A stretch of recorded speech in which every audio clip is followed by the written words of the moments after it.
The markets are open. People always ask, well, why should I bet on Monday? Because you have the perfect number in front of you. And the numbers are moving. We've seen this total go from 47 to 49, 49 and a half. Now you're getting a field goal in a game that was sit and pick 'em for so long. Let's dive into some Monday morning market moves on BetQL Daily, presented by BetMGM. All right, Sammy P, college football. We've got a couple of marquee matchups here.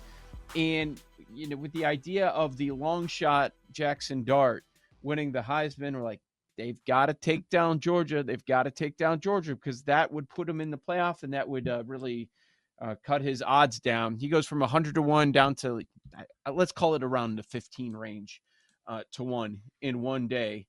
But Ole Miss, a 2.5-point home dog, maybe shorter than some people thought. 2.5-point home dog, total 55 and a hook. That should be a good one. For selfish reasons, I hope Jackson Dart goes off, because guess who bet Jackson Dart before the season at 16 to 1? Yeah. When you were telling me last week about Dart at 100 to 1, I was like, I have 16, probably not going to win to begin with.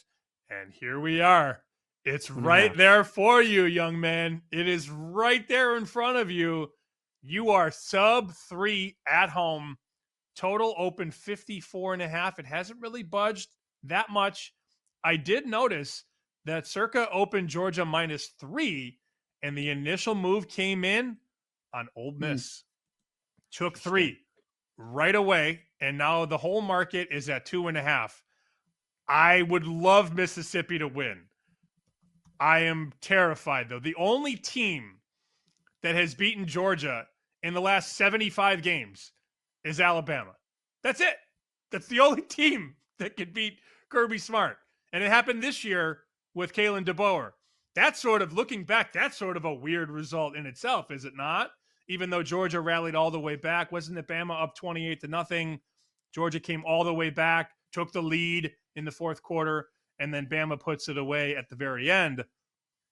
My concern is that teams not named Alabama can't beat Georgia, and maybe that's a little lazy to think, but Kirby Smart has only lost to Alabama in his last 75 games as a head coach. That's it.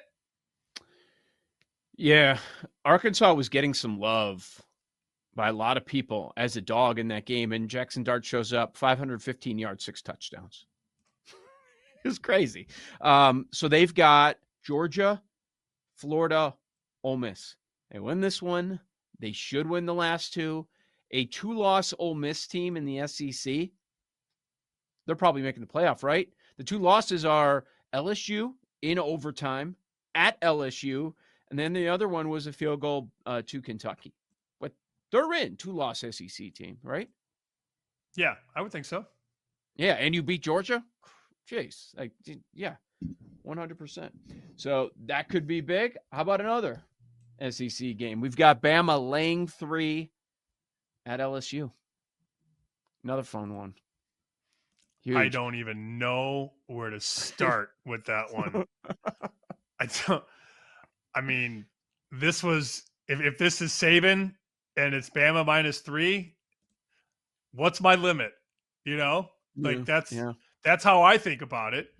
But then you get to the drop off in coaching. I don't know. This total's in the high 50s as well. It feels like an under game to me. But I haven't done any work on it yet. That seeing Bama only -3 and then 2.5 at a couple offshore shops. That's pretty cheap on Alabama, man. For this rivalry and the way it's gone, this is pretty cheap on Alabama. It would be so easy with that dude. And okay, the number's not 3 with Saban, but it would also be coming off of a bye too. Stewing, preparing for this game in Baton Rouge, tough place to play. It's another one of those situations where you'd say, oh man, that would have been automatic. That would be automatic. But now with the current regime there in Tuscaloosa, I'm thinking how tough it is to play there at night. That's what I'm thinking about. Yeah, It's funny. We make all these reasons to bet teams, and it's like, oh, we'll bet it. We'll bet against Jared Goff outside, and the Lions roll the Packers. And now we're on to LSU at night. Like, not the team, not the defense that isn't very good. We're talking about playing there at night. They, a couple weeks ago, were in control, and then they were not. That was against Texas A&M. They're up 17-7 at half and then get rolled in the second half, lose 38-23. So last performance wasn't that great. But the last time we saw LSU at home, what did they do? They beat Ole Miss 29-26. So I can be pulled in both directions. I'll be completely honest with you. I won't have $1 on this game. I have way too many question marks on Bama and on LSU. Let's talk about Army for a second, because this was a very weird scenario that happened over the weekend. So Army has been just a cover machine this year. And Army, at the very last minute, about 40 minutes before kick, decided to rule out their starting quarterback, Bryson Daly. It came out of nowhere. Nobody had this all week. The rumors started to percolate about an hour before kick, and then all of a sudden, Army quarterback Bryson Daly is out. And the total went from 43 to 38. And the final score was 20-3. Army beat Air Force. Just pounded them. I mean, Air Force scored 3 points.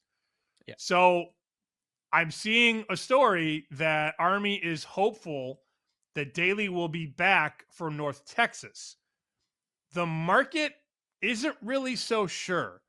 Army opens -6, and the number is now, well, Circa opened 4. Other books opened 6, and now we're sort of 5.5, 5. I'm going to guess he will play, and this line also says he's going to play. But if he doesn't, Joe, Army will not be a 6-point favorite on the road. So that'll be a game I will be paying close attention to over the next couple of days. Army quarterback Bryson Daly is huge in this market, not only for the side, but for the total. Well, look at what happened in that game. I know the score says 20-3. It was never close, and I had it on the corner TV. I was just checking because it's survivor implications, just checking in on the score. But when you look at that game, 255 to 209 total yards, only 255 yards. It was the 3 interceptions. That was it. Air Force threw 3 picks, and then they didn't turn the ball over. So 3-0 turnover margin. That was the difference in the game. As far as pure offense, each team had 15 first downs. They were pretty close on yardage. So that would be big. Yeah, that would be big for the next couple of games. Or do you look at it and say, Notre Dame's after that, right? They get a bye. They get a bye, and then Notre Dame. Then Notre Dame. Okay. Yeah, they've got a couple of their tough games left. It wouldn't surprise me if they sit them an extra week and say, you got the bye, then Notre Dame, then we smoke UTSA, and then we've got Navy. That's the big game of the year for us.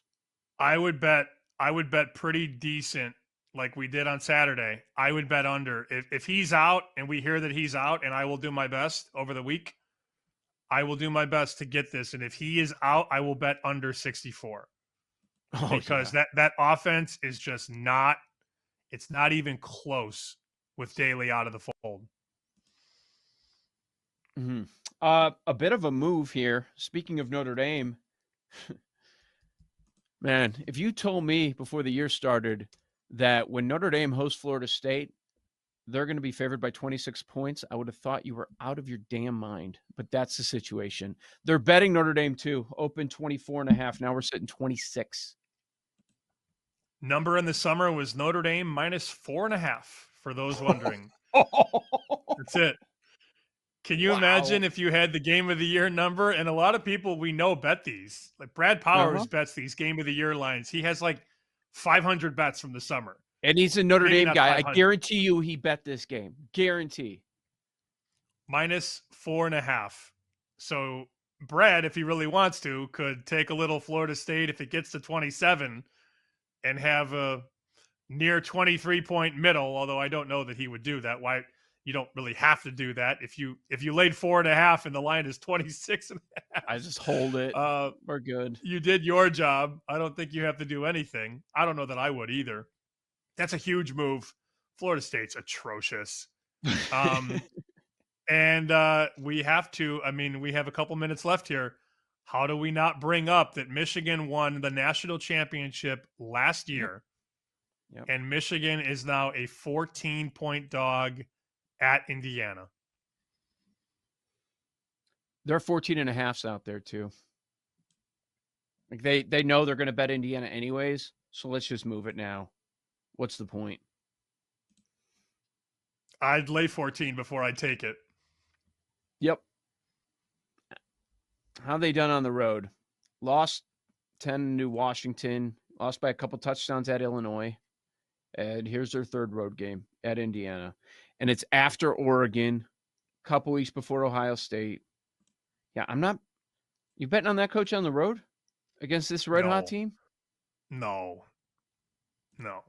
I'm not either. Ain't happening. Another team you love, Purdue. They're a 38.5-point dog to Ohio State. No, I'm okay there. So let's play this out, though. Kenny White sent me his numbers, longtime Vegas odds maker, his power ratings. He's got Ohio State at a 131, Indiana at a 117.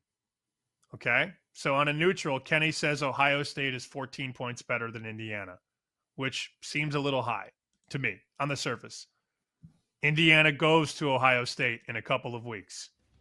So by Kenny's numbers, he's saying we might get 17.5 with Indiana.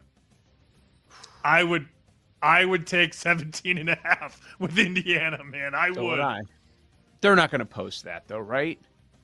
It's at least 14. Yes. Yeah. It'll probably be around double digits, maybe 13.5. That would make sense.